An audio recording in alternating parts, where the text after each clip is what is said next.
please welcome to the stage the Partially Examined Live.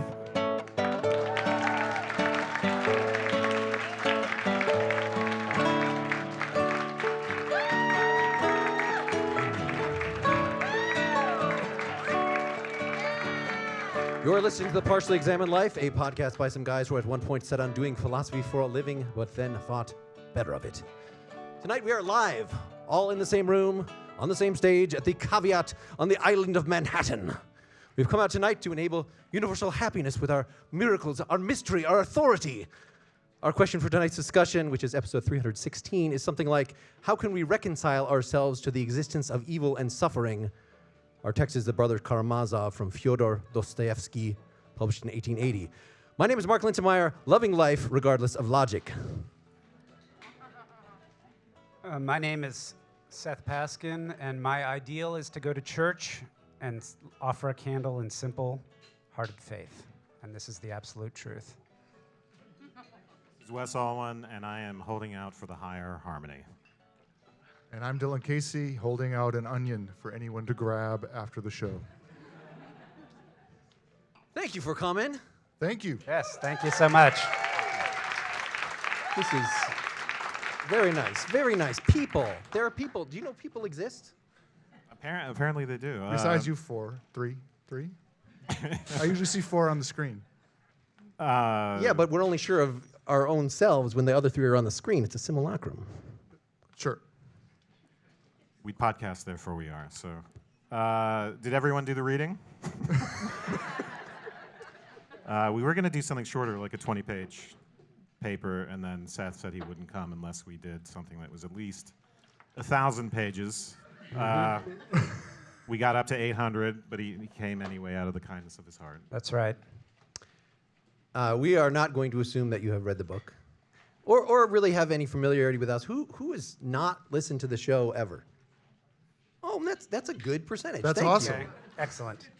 All right. It's all his fault. Everything that goes wrong is Seth's fault. We're going to try to minimize the name dropping. We can, we'll do a separate recording later on comparing Dostoevsky to every other existentialist, but not right now. And we will do our best to make our points clear and cogent, or alternately, worth a chuckle. Seth, Wes, do you want to start us off? Was that the rules? Were you going to? That was the rules. That was the It was rules. the short rules. Yeah, so, obviously we don't have time to give a full synopsis. Hopefully people are familiar with the plot. It's worth noting that this novel combines a murder mystery with some pretty heavy reflections on God and faith and love and nihilism. So, and they're intertwined in some really interesting ways. But we will focus probably the most on 2 chapters in Book 5. One is called Rebellion. The other one is called The Grand Inquisitor.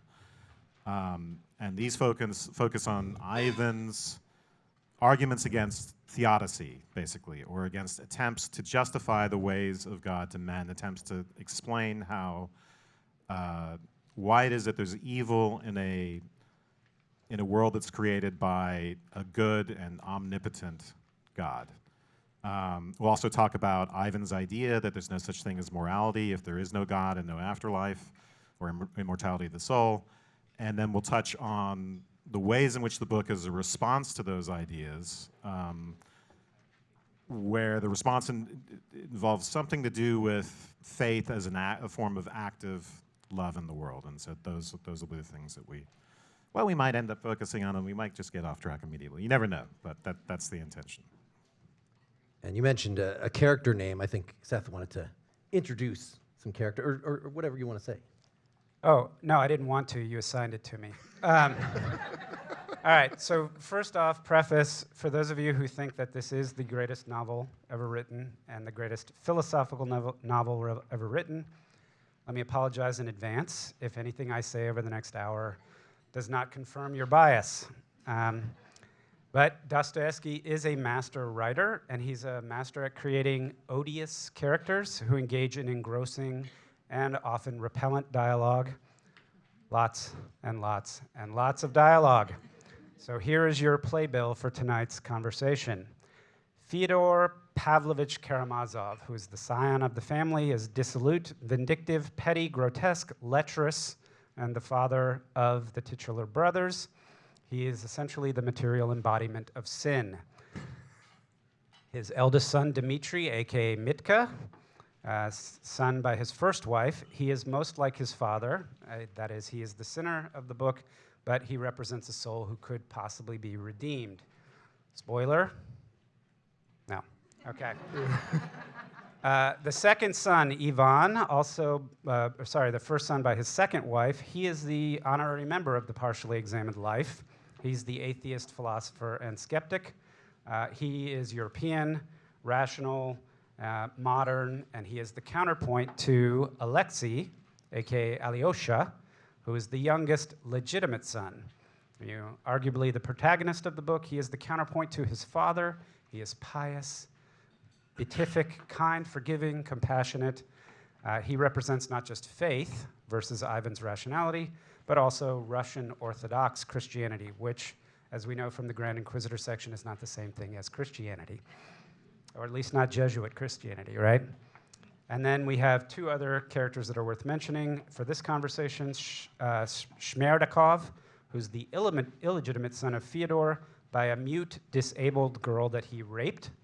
Allegedly. I think I used the word odious earlier. There's a reason why. Who died, this woman giving birth to Shmerdakov. And Fyodor was kind enough to give Shmerdakov to his servant to raise, and then he in turn becomes Fyodor's servant later on. He, in my mind anyway, represents kind of the simmering revolutionary spirit that could be in the peasantry, which could be turned either by the atheistic socialism that we see represented by Ivan, or by the brotherly faith that's represented by Alexei. And then finally you have Zosima, who is Alyosha's mentor and teacher. If you like, he's the Christ figure of the book. Unlike Alyosha, who adopts faith early and never wavers, Zosima has an Augustinian path to his saintliness. That's called a name drop, by the way. And he represents a counterpoint to Fyodor. All right, that's going to be on the test, all the names. That's right. All right, so why are we reading? This is a novel, but it's a philosophical novel. So it is, Dostoevsky is known as an early existentialist, writing around the same time as Nietzsche, a little bit after Kierkegaard. I'm not going to talk any more about those people. As a live show topic, I mean, this is one that was on our list for a long time because it's so important, and we thought maybe a lot of people would be excited about hearing this. But it's also very much a religious tract, which is not the kind of thing that we, I don't know if some of the ways that we could have put the opening question, is the world redeemed by suffering? Or redeemed, yeah, there's a lot of Christian language that could go into even how you set this up. Suffering be redeemed by faith. There you go. That was Wes's question that was rejected.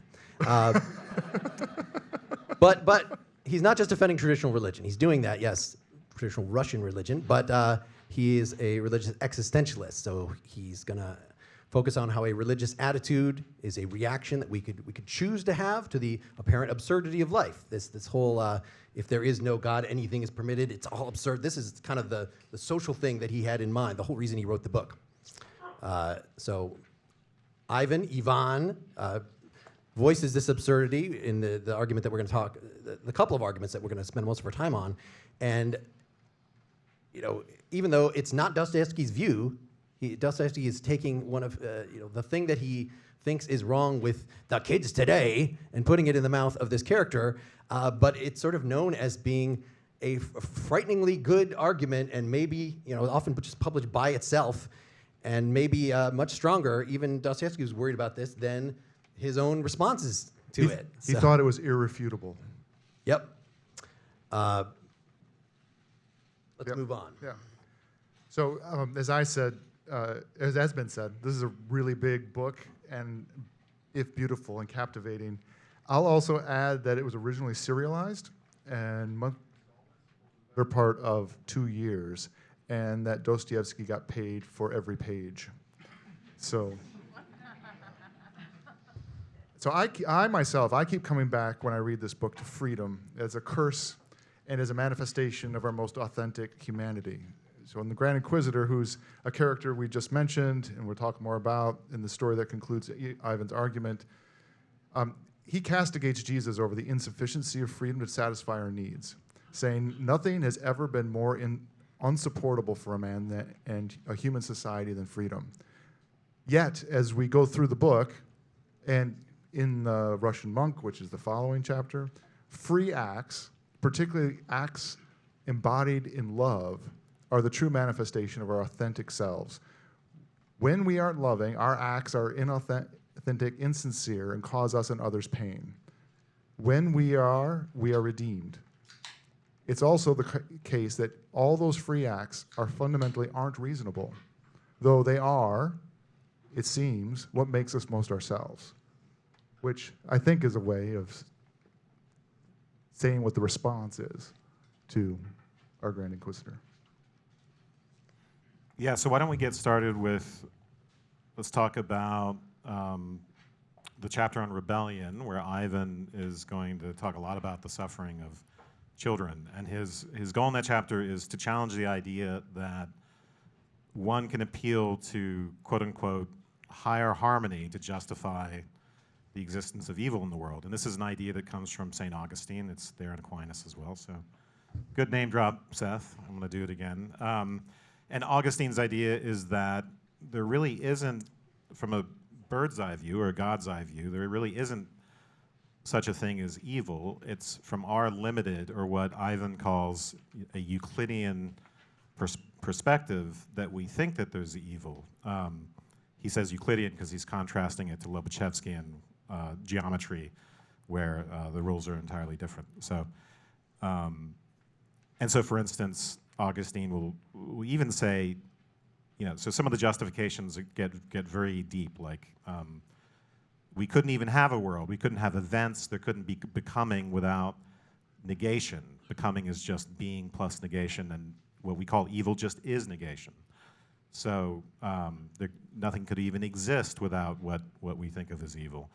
The idea is that if you kind of zoom out and you look at the whole, it's good.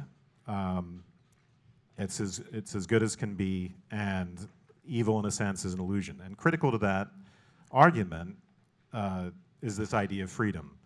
So freedom is supposed to be the thing. So if God had made the universe so that there was no such thing as evil, we wouldn't be able to make any choices, right? There's evil primarily because we make bad choices. So that is the idea.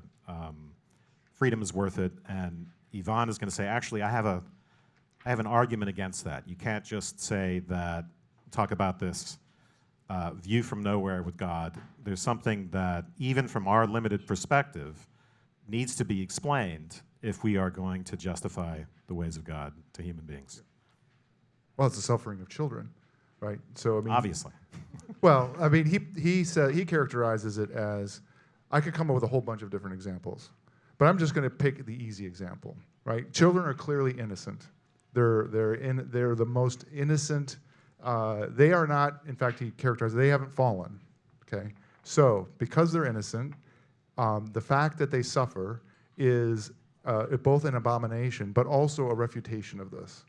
And he then goes on to tell several very, very harrowing stories, all of which are taken from actual newspaper accounts that Dostoevsky kept track of. So one is... Shall we read a little bit? We should read a or little do we bit. want to spare people the details? Well, we should pick some details. Yeah, give them a flavor of it. So I don't know that Do you want to do the Hound, or do you want to do the... just do a little, just get to the end where the Hound dives in. Just to preface this, so a prominent scholar that I listened to talking about this, Ivan says he collects these stories. He collects them, to be indignant about them. But according to this prominent scholar that I will not name, he uses them. He's entertained by them. He and is most likely actually engaged in some sort of joyful abuse of children himself. I'm not going to take responsibility for that. Oh, that Ivan does. Yes. And by proxy, Dostoevsky? No. Okay. Okay, so I don't want to upset too many people. All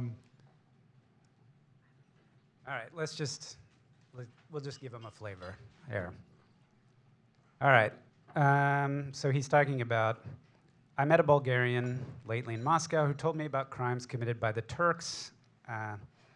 They burned villages, murdered, outraged women and children, nailed their prisoners by ears to the fences, left them till morning, all the sorts of things you can't imagine. People talk sometimes of bestial cruelty, but that's a great injustice and an insult to the beasts. A beast can never be so cruel as a man and so artistically cruel. So he talks about cutting unborn children from the mother's womb and tossing babies up in the air and catching them on the points of bayonets before their mother's eyes.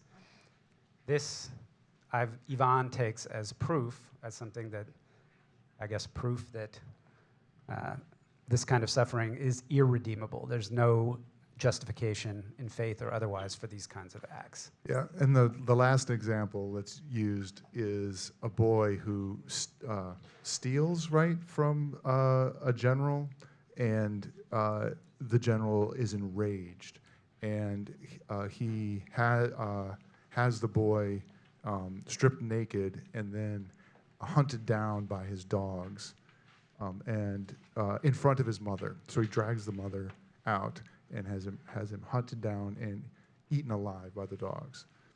Yeah. And one of the things that Ivan characterizes in this at the end is it's also in terms of how can this be forgiven? How, who has the authority to do this, right? And he says that there's just not possible. The mother can't. There can't be an act to forgive such a thing. Yeah, well, the mother can't forgive on behalf of the child. Of the child, yes. The idea is that if you really want to do theodicy, you are going to have to talk about how suffering can be atoned for. What is going to balance that out? Well, nothing really balances that out. It doesn't matter if you get to the afterlife and you say, rah, rah, rah, everything's great now, and look at it from this wider perspective, everything looks good. That doesn't change the fact that that suffering happened, that horrible thing happened to those children. So this is the way Ivan puts it. And so I renounce the higher harmony altogether. Mm-hmm.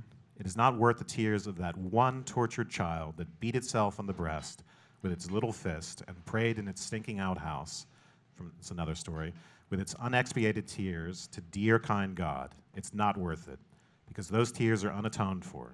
They must be atoned for, or there can be no harmony. But how? How are you going to atone for them? Is it possible by their being avenged? But what do I care for avenging them? What do I care for hell or oppressors? What good can hell do, since those children have already been tortured? And so on. So.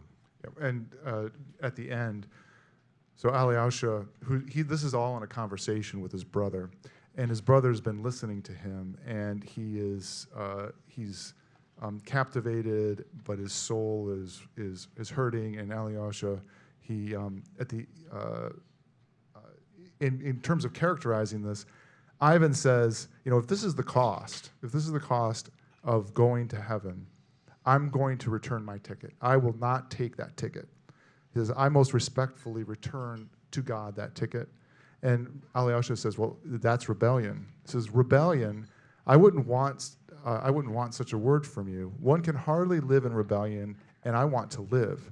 Tell me straight out, I call you, answer. Imagine that you yourself are building the edifice of human destiny with the goal of making people happy in the end, giving them peace and rest at last. But for that, it was necessary and unavoidable to torture just one tiny little creation, that same little child who was beating herself on the chest with her little fist and found this edifice on her unavenged tears.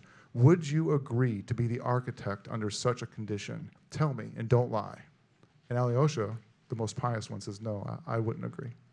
And Alyosha, right, is at this point training to become a monk, and is very devout, but is bowled over by that argument. And by the way, when Ivan says he wants to return his ticket, that's one of his ways of saying, I'm going to commit suicide. Yes. Right? The ticket is to existence. Yes.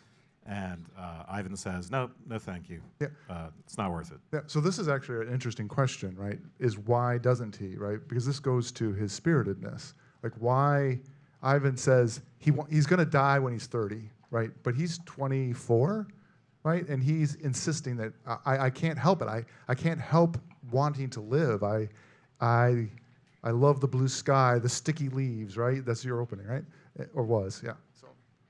Right, and that sort of builds in, this is what the solution is going to be, the traditional theological problem of evil, right? Bad things happen. And actually, I should add, the reason that we'd want to spell out, everybody knows bad things happen, and bad things happen to children. But the reason it's useful to read those examples is because the perpetrators were absolutely aware of what they were doing, and they were treating their victims as human beings, whereas I find it most comforting to think of, like, how did the Nazis do what they did? Well, because they dehumanized. They said the Jews are not real people. They're just like animals. We're treating them like, you would if you ran a slaughterhouse. But the Augustinian, the people actually have sin in them. Yes. View that Dostoevsky is running with is, no, they actually want to have the mother there watching this child. They want to have the child right in front of them and do this and not sanitize it in any way, because people take delight in that. Yeah, this is very much like a Nietzschean critique that points out that there's kind of an element of sadism in this whole picture, right? If it includes hell and punishment. But, Mark, the point you're making, Ivan will even say this is universal to humanity, even if we don't know it. We all have these unsavory, aggressive, and sadistic impulses, even if we haven't acted on them and we're not conscious of them. So he'll say, there are people who are very fond of tormenting children, even fond of children themselves in that sense. It's just their defenselessness that tempts the tormentor, just the angelic confidence of the child who has no refuge and no appeal, that sets his vile blood on fire. In every man, of course, a demon lies hidden, the demon of rage, the demon of lustful heat at the screams of the tortured victim, the demon of lawlessness let off the chain, the demon of diseases that follow on vice, gout, kidney disease, and so on. So, and if you want to plead innocent to that, you should reflect on the way you treat yourself, because this is kind of one of the themes of the book, is that, even if you're not taking that sadism out on other people, we tend to be masochists. We tend to take that out on ourselves, which is what Ivan does, which is what Katerina and Lisa does. Dostoevsky calls this lacerations. So, Well, let me say first, I didn't expect for us to get a Nazi reference so early on in the. That's that. But this is. We haven't even gotten to the Grand Inquisitor. This is the next step, right? we better get moving. No, I just and I'm already convinced, right? So you all know, right, that this is this is sort of my view on, if you look at the history of human behavior, it certainly seems that there's a lot more evidence in favor of Ivan's point of view about how human beings are constructed and the kinds of actions they take and how they feel about. But there's a connection here between what you were talking about with the children are one example, but the view extends to the world and nature, right? Yeah. And it's not accidental that we talked about the beasts and bestiality, is because in when we get to Zosima's response, right? It's an attitude that you have towards the world, not just towards other individuals or children. It's having some respect for creation and nature, and it's not just simply limited to that. Well, love, right? Yes. You're supposed to love the birds. Yeah. So to finish the point I was starting before is that the traditional problem of evil is put out as sort of a logical puzzle, right? If there's a God, God can control everything, could prevent suffering, clearly doesn't, but God is completely good. It seems like there's a contradiction among those things, and that's usually taken as an argument against the existence of God. Dostoevsky is putting this in weirdly, if Ivan is generally characterized as, this is the atheist point of view, but he's saying, I'll accept that God exists. I just don't accept his world. So it's a religious existentialist point, which if you know about existentialism, it's all about freedom. So we got this situation, that you could focus on all the horrible things in the world, and you could just clench your fist. It's a matter of taking an attitude, as Seth was just saying. Or you could take a different attitude of love, and whether that's entirely free, you could just decide to do that. I mean, there's obviously much more to that, and Dostoevsky has a very sophisticated account of the psychology of sort of how other people play in. This is not something that you just do by yourself. Like, there's an inescapably social element, of I help you, that gives you a sense of love, you spread it around, and, so it ends up being a practical solution. So it's right there in what Ivan says, like that I recognize this is terrible, I recognize I should want to check out, but I love life, and that is Alyosha's solution that he says right there. It's just love life regardless of logic. Just, you're not going to solve the logical puzzle of the problem of evil. It is just something you have to solve through your life behavior. And that love turns out to be very complicated, right? It's connected to the whole Karamazov, earthy, lustful type of character, and it can be hard to disentangle those two types of love, right? So the thing that's keeping Ivan around is a Karamazov quality, but the way it manifests itself in the father is as something very dark. So part of the purpose of the book is to tease apart, how is it that we maintain that kind of visceral connection to the world as part of the answer of love without it going the wrong way. But So this is perfect. We should move to the Grand Inquisitor. let's do it. Let's hurry through it, because we'll never get to love if we're not. If we don't. So it's going to be all darkness and no love. We've been laying the trail of love. Yeah. Okay, so the Grand Inquisitor, at the end of the section we just were talking about, rebellion, Ivan says, okay, look, I know I've upset you, but look, I've been thinking about this. I have this poem that I wrote, and it really just crystallizes this argument. Okay, I'm gonna convince you. Okay, and he doesn't really believe he's going to convince Alyosha, but he does. Do you think he's being sadistic in trying to bring this in front of Alyosha, or do you think it's yeah? So he's like, I think there's an element. There's an element of it. He's taking an innocent kid and trying to corrupt him. Yes, basically. yeah. So he's the devil to Alyosha. That's right. Yeah. That's right. Yeah, that's very good, right? Because what it just isn't. We might not get to this, but one feature of the devil is the devil will reason you to death, right? And the Grand Inquisitor is an example of this kind of this nihilistic end of reason, which ends up also being a problem in the Grand Inquisitor of a transcendent view of religion. So the Grand Inquisitor is a story. Starts off. Who wants to do the short version? I can try unless someone else wants to. Seth, you look like you were eager to. All right, Do the short version. Yeah. the short version. So the short version of the story, without getting into is that he says he sets the story in the time of the Spanish Inquisition. The Grand Inquisitor is the head of the Spanish Inquisition.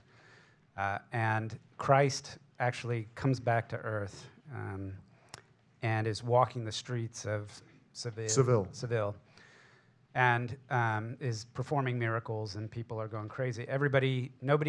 He doesn't say anything, Christ doesn't say anything, but everybody recognizes that it's him. He just has that. He raises a girl from the dead. He raises a girl from the dead, which would be, pretty good evidence.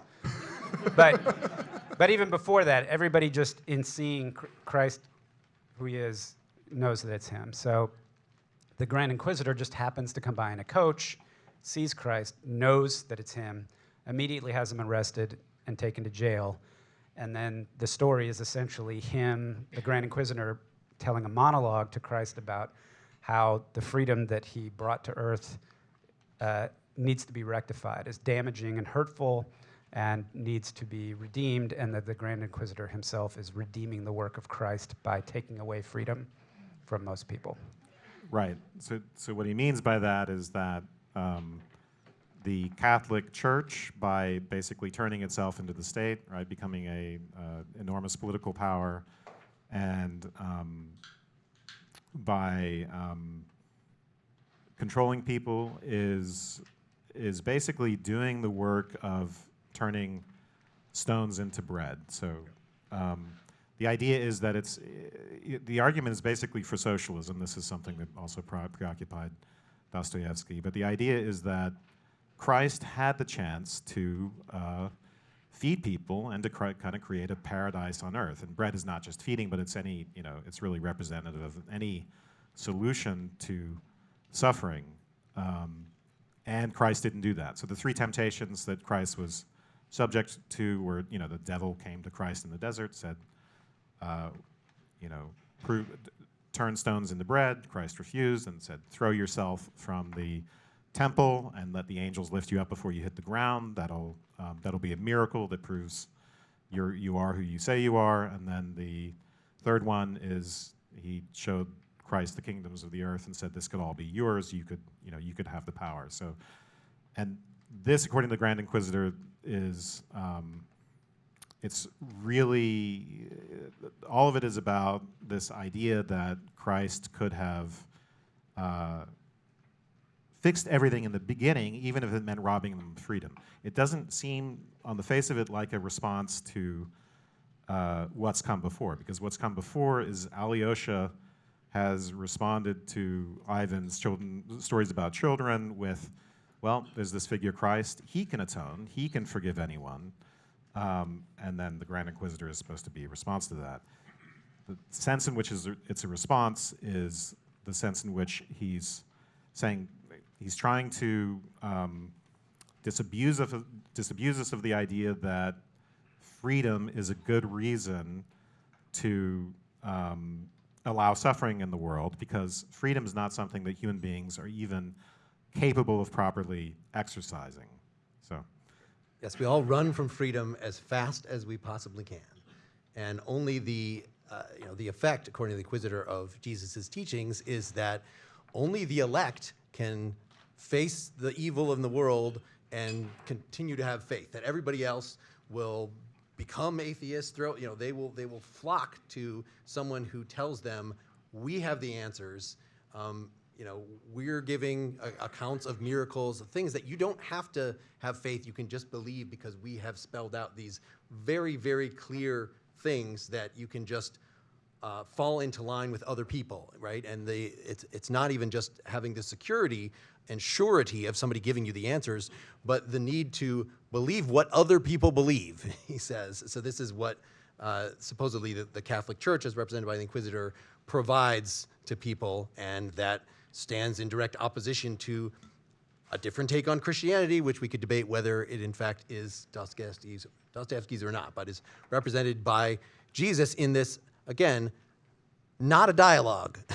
It is the Grand Inquisitor talking to a silent Jesus, and the only thing Jesus does at the end is Inquisitor says, "And that's why I'm going to kill you. What do you think of that?" Jesus kisses him on the lips, and the Inquisitor is so boggled by this, he just lets him go. But he gets to carry out his Inquisition.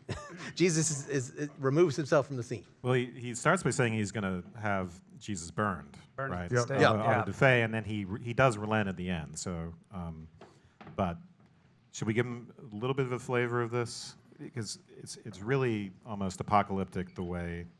Well, it is explicitly apocalyptic. Paradise on earth is described, right? Yeah. So. But that apocalyptic part's important because it's part of the framing of the saving of the world as a question of preventing an apocalypse. That is one of the problems of the Grand Inquisitor, right? Is that everything has those highest stakes. Yeah. So instead of getting harmony in the afterlife, and from an otherworldly perspective, we get it on earth. Bread, which is church. The church becomes the universal state. Yeah. Authority. And mystery. Authority, bread, and mystery. So miracles is the general thing for bread that Yeah, but interestingly uses the word mystery, which ends up again being important to the solution of the Grand Inquisitor problem. We took from him Rome and the sword of Caesar and proclaimed ourselves sole rulers of the earth. This is basically the Jesuit Catholics. Though hitherto we have not been able to complete our work. But whose fault is that? Oh, the work is only beginning, but it has begun. It has longed to await completion, and the earth has yet much to suffer. But we shall triumph, and shall be Caesars, and then we shall plan the universal happiness of man. But thou mightest have taken even then the sword of Caesar. Why didst thou reject that last gift? hadst thou accepted the last counsel of the mighty spirit, which is Satan, thou wouldst have accomplished all that man seeks on earth. That is, someone to worship, someone to keep his conscience, and some means of uniting all in one unanimous and harmonious ant-heap. For the craving for universal unity is the third and last anguish of men. Mankind, as a whole, has always striven to organize a universal state. And then he goes on to describe something which looks a lot like a totalitarian regime. And this is not the first time that Dostoevsky has been prescient on this. In another novel, he basically describes to a T what Russia will actually soon look like. So the idea is that you can organize a universal state that feeds people and solves the problem of suffering, but it involves taking away people's freedom, and that actually involves total control of the population. Yeah, so when we were talking about this prior to the show, I described this section as horrifying. I find this particular passage to just be absolutely horrifying. And, I think of it in terms of, it's like you say, well, for God so loved the world, that he sent his only begotten son to get tortured and miss the chance to actually turn this into a paradise and to set us up for eternal suffering and strife and drama. And the argument, the satanic argument, if you will, that, it's actually abusive almost or sadistic, as opposed to he could have sent his only begotten son to provide bread, become the universal king of kings around it. And you think to yourself, well, yeah, that's a really great question. I mean, like, why?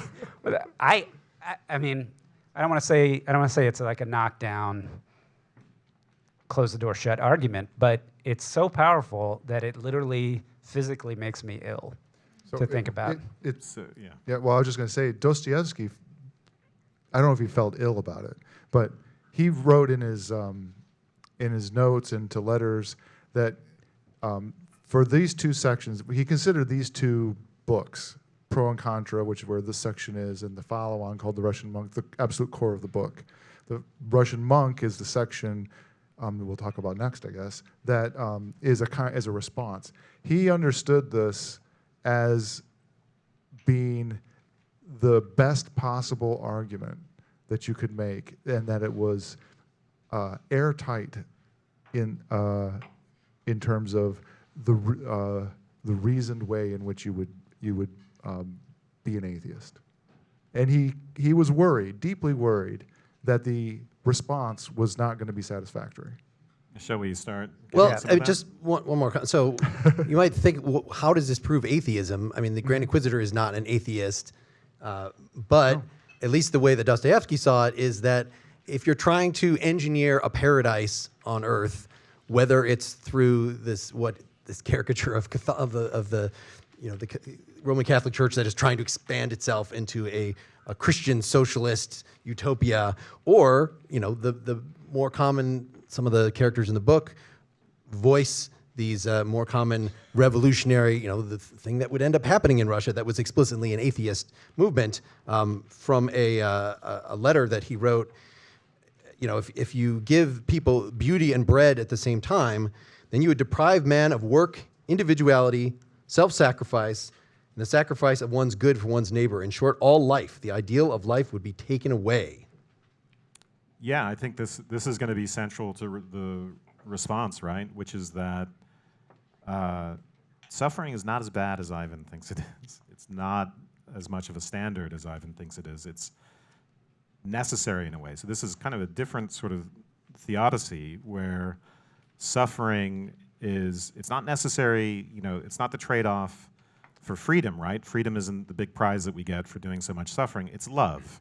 And it's not just that love is the trade-off, it's that love is suffering. Suffering and love just implicate each other in a very, very deep way, and you don't get love if you don't have suffering. But it's not a logical balance, right? So that's one of the flaws, right? Is that in the horrifying nature of both the rebellion and the kind of balance that you have with the Grand Inquisitor, is that balance is founded on, well, the horrifying nature is that a balance that seems to involve unacceptable terms. That's the end of the rebellion. But that balance is also framed in the wrong terms because it's missing love. That's what's going to be the response, right? And yeah. Well, I was just going to ask to set up the transition. Yep. What's the connection between freedom and love? Because when I first read this section, I thought, okay, the freedom he's talking about is the freedom, it's like free will, the freedom to choose, and that's how, we had that. And then it was like reading a commentary that said something that's, no, it's the freedom to believe, which in God's existence, which would somehow connect it more to the rebellion section. But it sounds like we're talking about the freedom to love, like the freedom to actually overcome and look at suffering differently, as Mark said earlier, take a different perspective. Well, so we get a little bit of this earlier than in The Russian Monk. We get this in when we first meet Zosima and some of his interactions, and he's characterizing, for instance, just as an example, when we first meet him, he's just out in the community, and he's at the end of his life, and this woman comes up and asks him about, I'm suffering, I don't have any faith. How do you prove it? And he says, and he agrees with this. There's no way of proving it, but you can be convinced of it. And she says, well, how can I be convinced of it? And he says, by the experience of active love, strive to love your neighbor actively and indefatigably. You guys know. You know what he's saying. Actively and without tire. In as far as you advance in love, you will grow sure of the reality of God and the immortality of the soul. If you attain to perfect self-forgetfulness in the love of your neighbor, then you will believe without doubt, and no doubt can ever possibly enter your soul.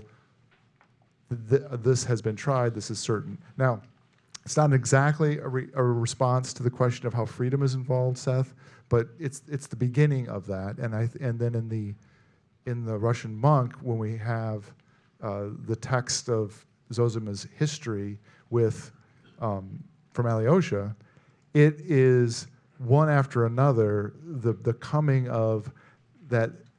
The act of love is the quintessential free act of a human being.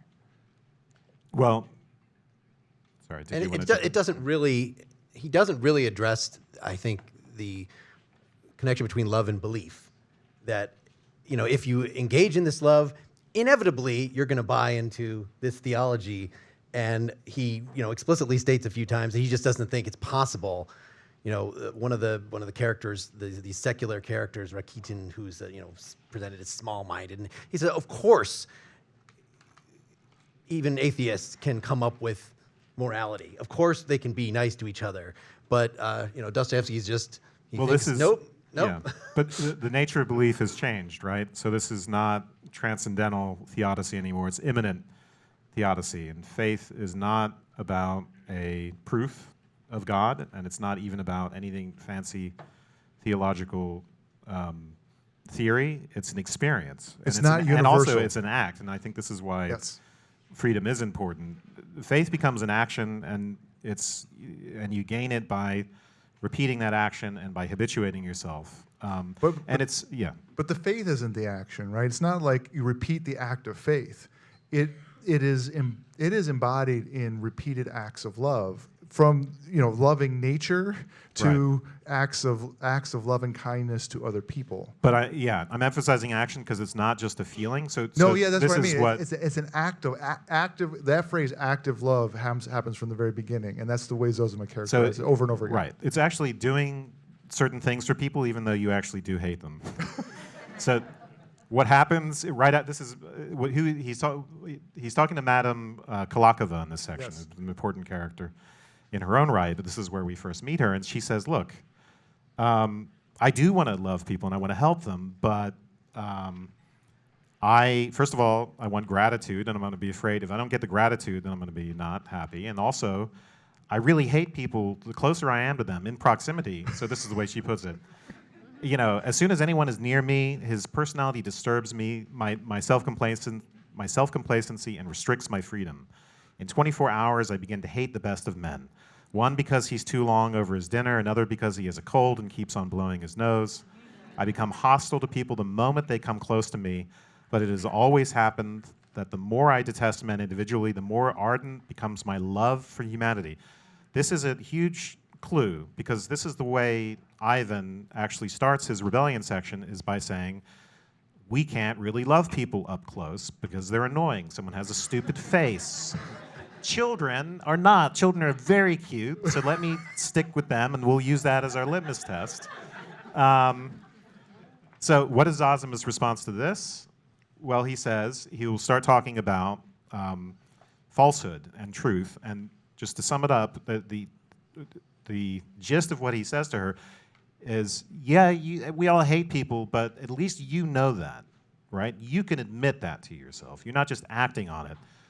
Implicitly, someone like Ivan doesn't actually know that. He pretends he's pure, he cares about the suffering of children. He's disavowed that aggressive part of himself, and how does it actually manifest itself? He's supposed to be a bleeding heart, but it comes out as sadism. So this love of humanity in the abstract that he inflicts on poor Alyosha, who actually just wants to love people and to do nice things for them. So, Which he does over and over again. I mean, this is one of the manifestations. Alyosha, just as an example, is running around through the novel trying to tend to people's worries and tend to people's sorrows, just in fact by being there over and over again. He goes to visit his brother Dmitri. He goes to visit Ivan. He goes to visit Lady Kolokova. He goes to visit. Literally a messenger running around with messages between an angel. Yes. Right? An angelic And the other messenger. characters are like, oh, you're such an angel. I can't believe it's not Except subtle. for Grushenko, who tries to corrupt him, but then fails because he wins her over too. Without even trying. He's going there to try and, fall himself at that point. But yeah. So I do want to bring up, if we're not going to get too deep into the Zosima. That's what we're doing right now. No, I mean, like, if we're not going We to got read 7 more minutes. Seven more minutes. Lead Talk the way, about- Seth. Okay, And faith. so I want to raise what I consider to be a fatal issue with this position. So Zosima's characterization of what love is, ultimately the aspiration is for, as he says, all being accountable for all. It's not your ability to love one individual person unconditionally or love the world, but for you, and this is to get back to the existentialist point, if existentialism can be characterized in some way about radical responsibility, you're free in the sense that you have complete and total responsibility for your being, your existence. You have to take full responsibility for you and every decision you make and everything you do. This form of existentialism that's characterized by Zosima is literally like full total responsibility of every individual for every other individual and the world and themselves. And that is a Christ-like model of love, not a human-like model of love. And I don't think that this answers the objection that you get from the Grand Inquisitor, because I really think if that's your characterization of what it takes to overcome suffering, to answer this suffering, not only is that not achievable, I would venture to guess that there's not one person in this room who carries around in them the capability for Christ-like love and accountability for all, but it's also not the point. Christ didn't come down to earth to redeem us all to be Christ-like. The whole point is that we sin and that we need to be redeemed.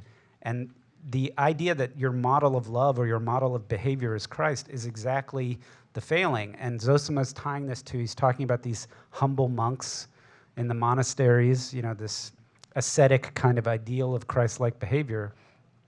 I think that kind of level of radical responsibility is just absolutely unattainable, unrealistic, and in no way, shape, or form answers the other argument. But So I know, Jew, yeah, the I know Jew talking.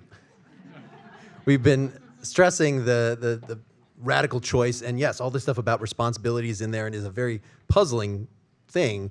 But he also describes the mechanics, right? They give Zosima's backstory, how his older brother was dying, and he'd kind of been a churlish fellow throughout most of his life. But at some point, he gains this sense of peace, and it's sort of like he's gained an infection.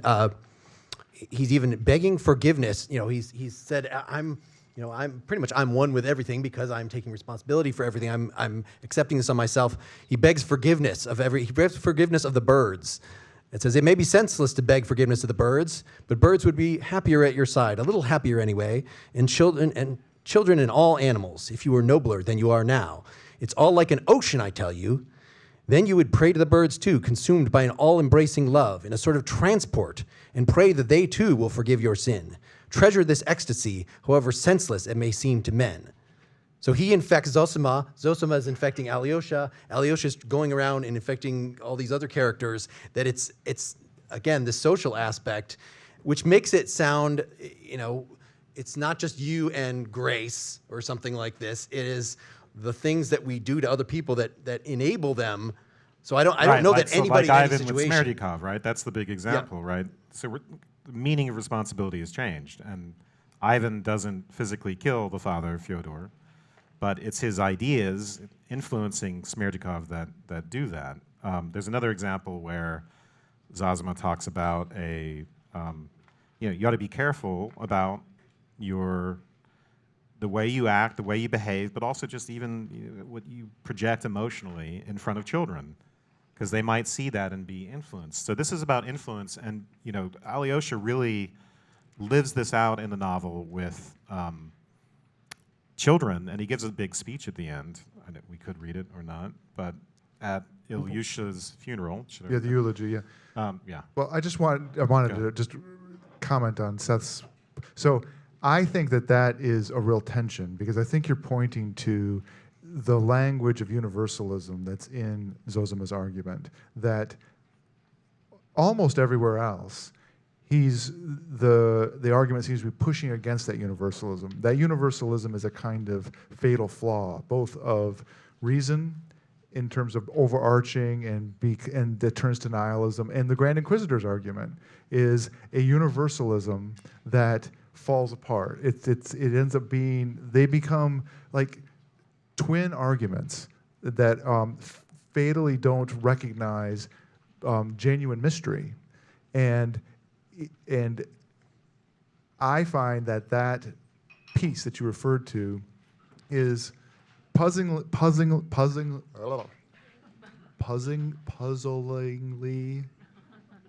thank you. Indefatigably. Dissonant. So, and I don't know why. I don't know why that's there. That's sort of, I want to tone it down to a disposition of open lovingness that isn't the same as accepting responsibility for everyone and everything. So it's more like that nature love that you get, that is a disposition of open lovingness in your acts, in the way you do things, that doesn't come with the universalist acceptance of responsibility for changing This everything. is responsibility. I'm 100% with you on that. On the front end rather than the back end, right? This isn't, you did something wrong, you're responsible for that, we're going to punish you. This is preemptive responsibility, which is love. Yeah, I think a common part of existentialist ethics is it's not directed at other people. It is a self-improvement philosophy. It's how can you live with the fact that there's all this suffering in the world? Well, here's a life strategy for doing this. See the alternatives, see these other characters running around acting irrationally and defending their honor and getting too deep into lust and other things. And no, go the Zosima / Alyosha's ultimate destination route, and you will be at peace. And that is the argument. And you can't then turn it around and say, you are not Christ-like enough. Like, that is just not in the spirit of being Christ-like. Well, right. And if we were doing, if this was not a discussion about the philosophical themes and explicit philosophical arguments in the book, and was a literary deconstruction of the characters and yada yada yada, you would say, oh, Alyosha is exactly manifesting these behaviors, and in the way that he manifests them, you actually see this is the mechanics of how love can actually make the world a better place, right? The ripple effect, right, honey? So I don't disagree with that. What I disagree with is having to have the giant 800-pound gorilla of Orthodox religion on our backs while we have this conversation, or why is that there? Yeah. Well, I think it's a good way to end, actually, with Alyosha's eulogy, because the other key piece is memory, right? So Right. Yeah. So it's not just doing, loving acts, but the memory of that love can carry us forward in a way. So this is a eulogy for Ilyusha, who's sort of disproves Ivan's idea that children are just universally cute. Bites Alyosha at a certain point in the finger to the bone, but is helped, like a bunch of other boys, tremendously by Alyosha's loving, accepting attitude. So this is what Alyosha says at the end. You must know that there is nothing higher and stronger and more wholesome and good for life in the future than some good memory, especially a memory of childhood, of home. People talk to you a great deal about your education, but some good, sacred memory preserved from childhood is perhaps the best education. If a man carries many such memories with him into life, he is safe to the end of his days, and if one has only one good memory left in one's heart, even that may sometime be the means of saving us. Perhaps we may even grow wicked later on, may be unable to refrain from a bad action, may laugh at men's tears and at those people who say, as Kolya did just now, I want to suffer for all men, and may even jeer spitefully at such people. But however bad we may become, which God forbid, yet when we recall how we buried Ilyusha, how we loved him in his last days, and how we have been talking like friends all together, at this stone, the cruelest and the most mocking of us, if we do become so, will not dare to laugh inwardly at having been kind and good at this moment. So these are memories that bolster us against cynicism, nihilism. The very last thing, don't be afraid of life. How good life is when one does something good and just. So it's not about suffering in the sense of what you're passively receiving. It's not the determinant of whether your life is good. It's about whether you're doing good. So Yeah. So I think the time has come. We want to bring folks from the audience into the conversation. Is there something that you didn't understand? Is there something? Give us your take. Give us a question. Give us something. The mic is going to be set up right over there. Someone is arising from a chair, walking towards stage right. Unless you're just leaving for the restroom, that's fine too. Okay, all right. Oh, he is leaving. All right. Oh, wait, there's somebody at the, say your name and ask your question. Hi, guys. My name's Jesse. Hi, Jesse. Thank you for doing this. I guess my question is, you're a philosophy podcast, right? So being rational matters to you. Alyosha's solution is just massively irrational. And how do you deal with that? How do you give up on the rationality aspect to be a better person? And does it become more rational on the far side of it after you've strived towards virtue or strived to be a good person? Just interested in your thoughts on that.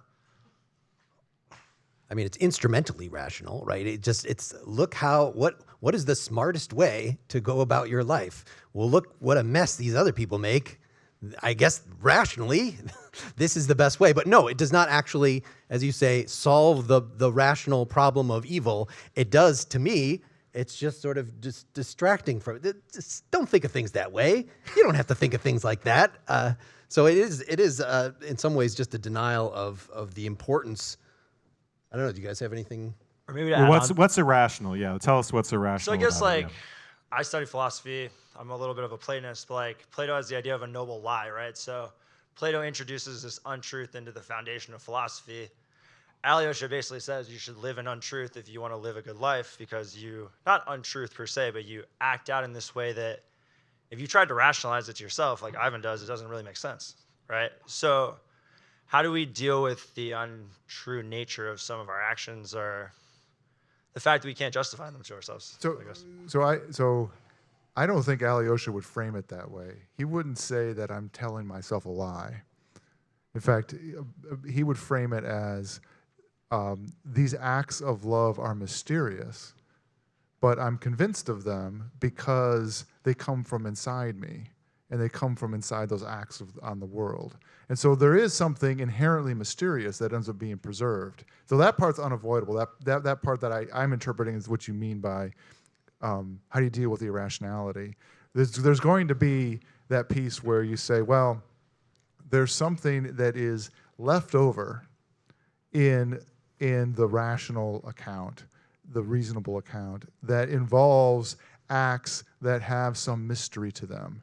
Like, and the examples Ivan himself brings up, that or it's spring now, right? And that when you walk out and you say, I just love the blue sky and I love the birds, right? That act is one that is full of mystery from Alyosha's point of view.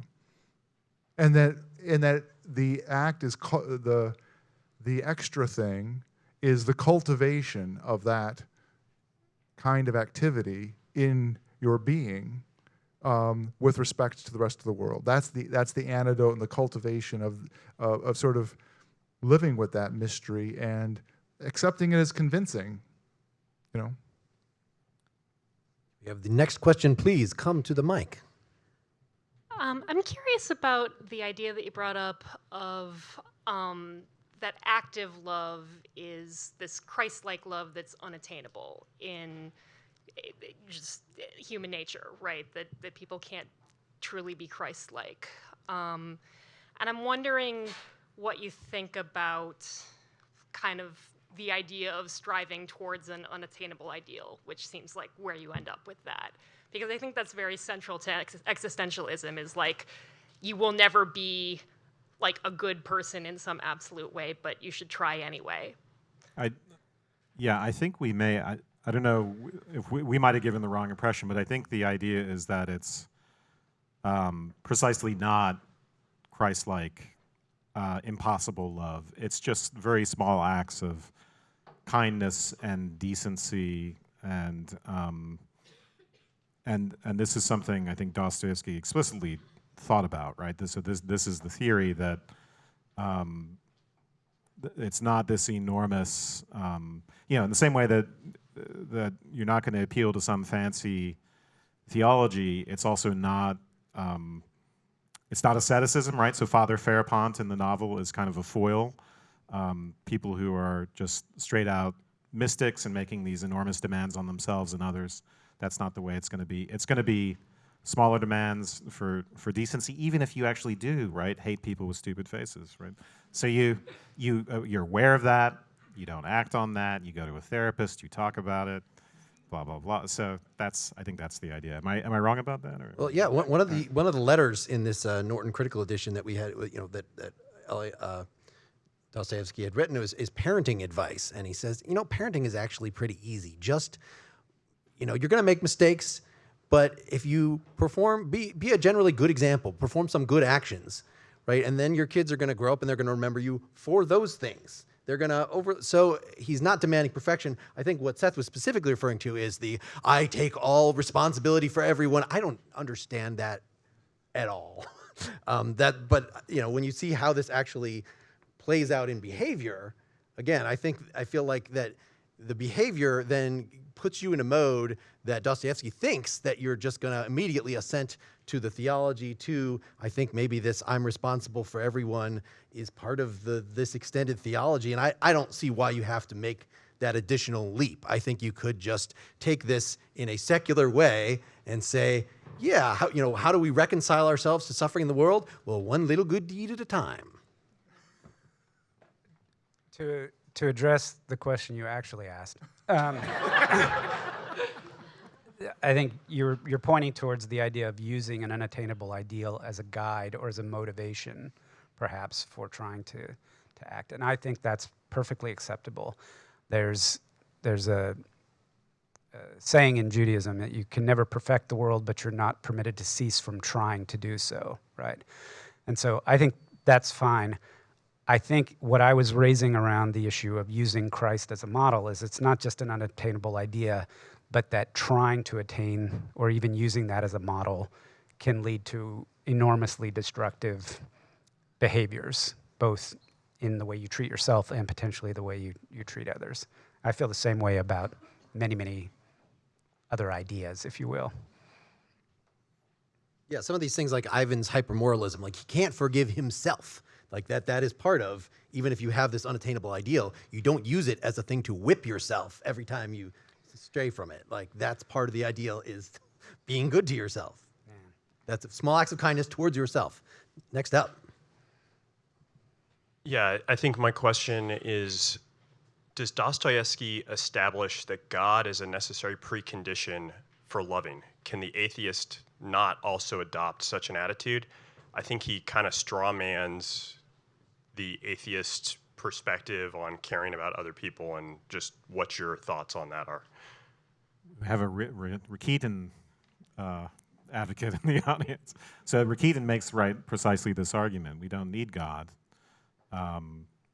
to have a loving attitude towards others, to want social justice, to want to solve all these sorts of problems. I think the position in here, it's explicitly expressed, is that, or at least this seems to be Ivan's idea, is that there's no morality without God, which is a difficult, an old philosophical question. And then there's this idea that, we can't truly love one another in the way that's required unless there is a God. Did anyone give some thought to this? And I didn't end up with a good argument for that, a defense that I tried, but yeah. Well, my own thought is that Dostoevsky has to gloss this, right? He ends up presenting the argument about love, but the way in which, well, I quoted from Zosima's reply to Madame Kolakova about faith, and even that response is one that you will be convinced, and that convincing, I think is utterly plain for Dostoevsky, that those acts, all that preservation of mystery and all of the argument that we make good in the world, and the reply to suffering and evil are individual acts of kindness, that itself ends up being a convincing proof of God. But with Ratkin, I don't know that you. I mean, I'm not convinced of it. So, but I'm convinced of the other part. I think part of the idea is that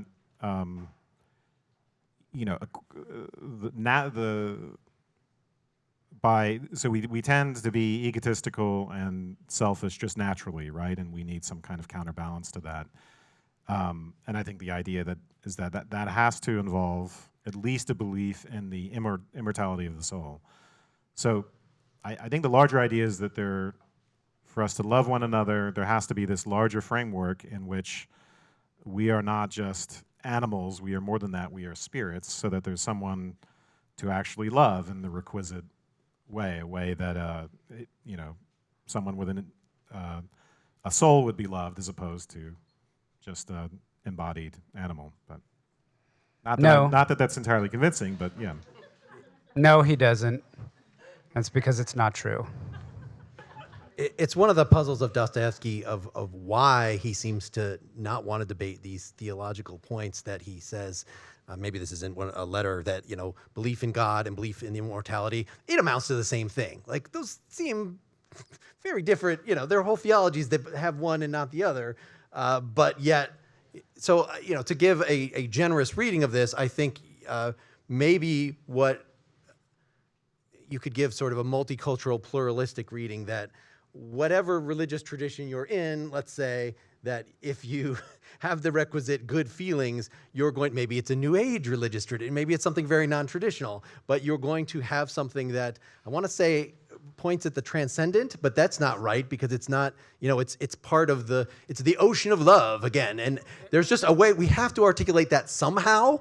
I think so people who are, I think he would be very, if he had New Agers in his time, he would be very suspicious of if you have free-floating things with no definition, then they're going to sort of collapse on itself. That having this structure of here's a creed or something, even if it's just as a behavioral aid to, like, we have to go through the motions and, kind of get in the habits of being a good religious person. Like, he just sees that as, an identity, a socially established, again, one of our needs is to join with other people. So if everybody just, I have religion in my own way, that's going to be a barrier, I think, according to him, in ultimately being consistently good. We're going to inevitably be factionalist. So I guess his solution is that we should all be Russian Orthodox. I want to give one more. I just want to say what Zosima says about this, even if it's unconvincing.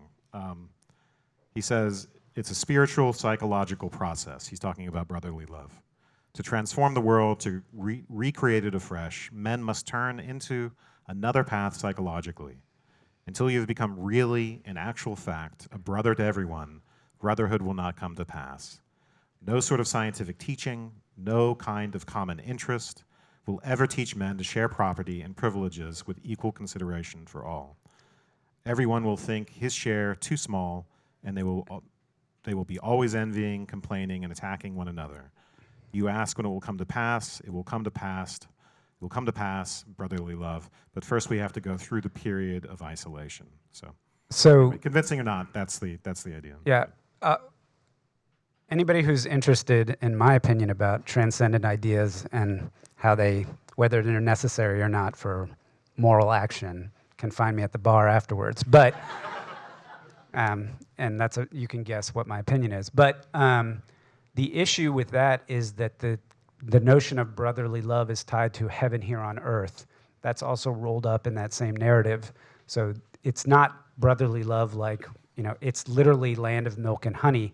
So you're still caught up in that Christian/Greek Orthodox notion. Zosima's rejecting that. No, he's not. Yeah, he is. No, he's not. No, he is. Because it takes a long time. It's a very incremental process of people doing small acts of kindness towards each other. But the goal ultimately is heaven on earth, not brotherly love. It's literally heaven on earth. See, I think that you're attributing Ivan's point of view to Zosima there. Yeah, I think this whole, why we didn't even talk about later, Ivan is out of his mind, and the devil appears to him in his dream, and he says, hey, I'm the devil, I'm necessary, without me nothing would happen. It would just be constant hosannas all the time. So this is a very existentialist thing that, the goal can't be for some static platonic goodness that we have established heaven on earth or whatever. It has to be an ongoing process. There actually has to be suffering. Does it have to be this bad suffering? But there has to be something for us to overcome, because that's sort of our job as human beings. That's like psychologically we would not work if we did not have those challenges and those evils to reconcile ourselves with. All right. Shall we move on to Yes. Sorry. Thank you. When you guys earlier were, I'm glad you brought up the section about Ivan arguing with the devil, because it kind of factors in here. When you were talking about the devil sort of being able to reason you to death, I wondered, as I was listening to the conversation, I became increasingly convinced, and I'm impressionable, but I became increasingly convinced that, yes, pure rational argument is insufficient. There are these things that might be outside of the strictures of rationality. But I realized as I was coming to that, I was being argued to in a way. And I wonder, not to condemn the podcast's effort here, if maybe putting the novel under this degree of scrutiny and disentangling it in this way sort of murders it in a way. I'm not a huge advocate. I'm just. You're saying that we're squeezing the mystery out of it by over-analyzing it. And therefore, Yes, and that's Ivan-esque. we should be openingly loving it rather than... I'm sure there's a forum for you, a fetish forum for Dostoevsky you can find with uncritical love. Yeah, go ahead. I would say that question presupposes that there is a right or a wrong way to approach the text, or at least that there's a generous or an ungenerous way to approach the text. And maybe there's a way in which taking a philosophical attitude or approach towards a literary text is in some way murdering maybe the intent of, if you want to drive it authorial intent or something like that. If I can clarify just a second. Sure. Because I don't want to sound like some zealot. I guess my only point is, if at the core of the novel is some sort of condemnation of rigorous argumentation, what does it mean if we are convinced through argumentation of that fact? I mean, I think I don't think there's a it condemnation. condemns No. rigorous argument. I mean, yeah. But there's a sense, like many theologians before him, that we are in an epistemic position where we just don't have. There's a hubris about trying to make arguments about these major subjects that we're just little tiny creatures and we're overwhelmed by suffering and emotion and all this stuff. And so what is the proper, how do you apply reason most effectively given our profound state of ignorance? And that's why I interpret him as this is a text about practical reason. And my original question that I was thinking for this whole episode is just sort of, which philosophy is the best coping method for dealing with the world? Like, that's a little too general, but I mean, that's kind of what he's exploring here. We have kind of cheated a little in that we have his letters. Like, we know that he wrote this as a programmatic thing. Like, we know what his view was. Whereas when I read this just out of college, I didn't really know what his philosophy was. And so just reading it as a piece of literature where each character is a fleshed out philosophy or way of approaching the world is in some ways much more interesting, and I think is a more fruitful way of getting at this. But yeah, we're of course can't be satisfied with that. No, and it's also the case, he explicitly, I think it's Zosima's section, I can't remember, where he talks about the use of parables and stories so that you can, for peasants. You don't rationalize or reason with peasants. You tell them stories and they get it. They just get religion, they get God just in their intuitive nature if you just present them with fables and stories and things like that. And if he thought of us that way, he would not have written this fat boy right here. And if we thought you were peasants, we would have approached the show. We would have approached the show differently, exactly. All right, let's try to get in the final sorry. two questions. First, thank you very much for coming to New York. It's been a pleasure to have you here. Thanks. Thank you. Okay, so I don't want to take too long with this. So you described the section following the bit about rebellion and the Grand Inquisitor as Dostoevsky's best effort as a response to what he considers to be a pretty much airtight challenge from atheism and secularism. So reading the book again, I was really impressed that Elder Zosima engaged in more social commentary than I remembered. Now, obviously, it was not the fundamental part of what he was saying. This sort of existentialist approach to Christianity and the way he practiced it was the more fundamental argument. But the social commentary, nonetheless, was very visible, and it was surprising. It almost clashed a little. So Dostoevsky himself, of course, was engaged in dissident activity when he was younger. And if this is to be understood as his final argument, and of course he passed shortly after the publication was complete, does his response include more of a social dimension, more of a political dimension than it's typically read, or even that it's presented? Does he engage in a sort of a synthesis with some of the radical political ideas of his time, just putting the Christian, the existentialist Christian love in the forefront? But he talks about the dangers, the resentment of the peasantry. He expresses his admiration for the serfs for not being servile after 200 years of serfdom. and he seems to regard the wealth of the rich as a curse from which they somehow need to be freed, and that brotherhood will ultimately result in a relatively classless society. I think he had a complicated relationship to all of this. So he was, he was basically arrested when he was younger for being in like a socialist reading group or a radical reading group.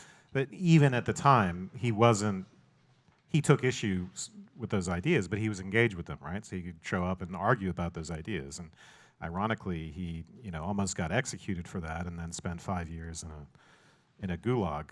And as you can see from, the way he has Ivan argue, he takes these ideas seriously and he gives them their full weight, right? But I think we know from his letters and other work that he was very anti-socialist. And we also know that, unfortunately, he was very much a nationalist about Russia and something of a chauvinist about religion and things like that. So that's the limit of my knowledge about that. I don't know if anyone else has anything to add about, Apparently, before this book was written, he was he predicted a date for the end of the world.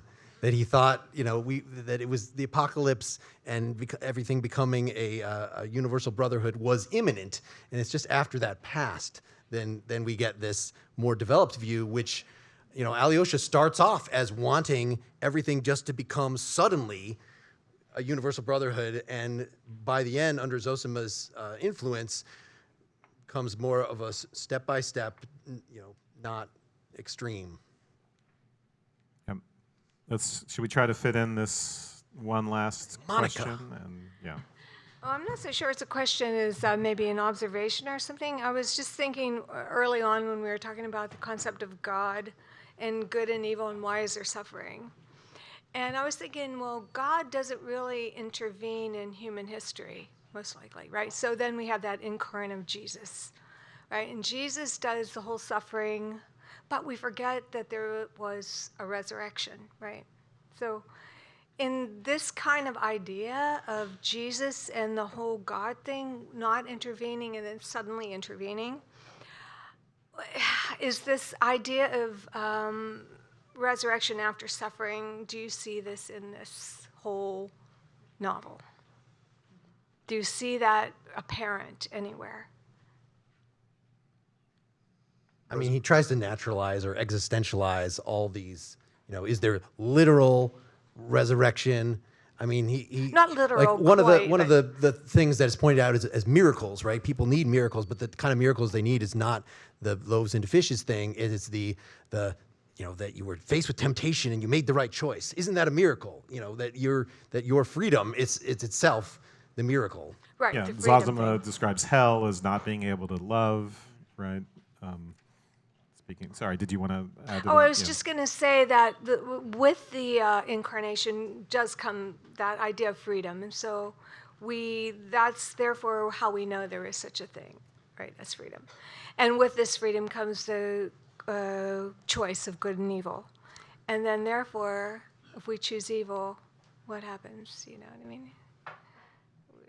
From what I understand, the theology here, and this is sort of me channeling a secondary source, but the rebellion section, the traditional argument against evil is sort of an argument against God the Father, and that new to him, this Grand Inquisitor one is supposed to be an argument against Jesus the Son, and so the ultimate solution is it's the Holy Ghost, right? This ocean of love thing. So there's a theological.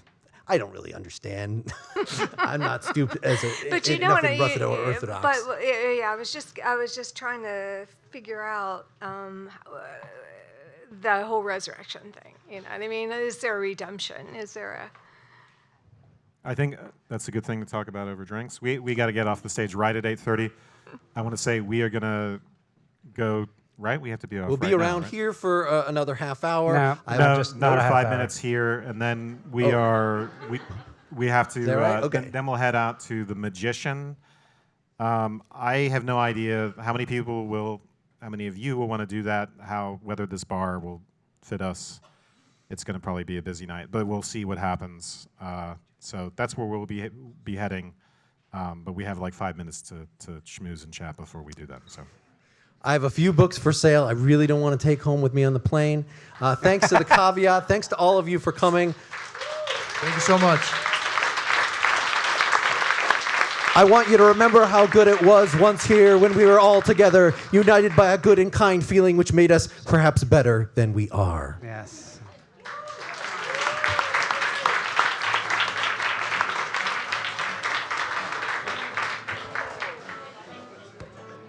Yes. Let's do a group picture.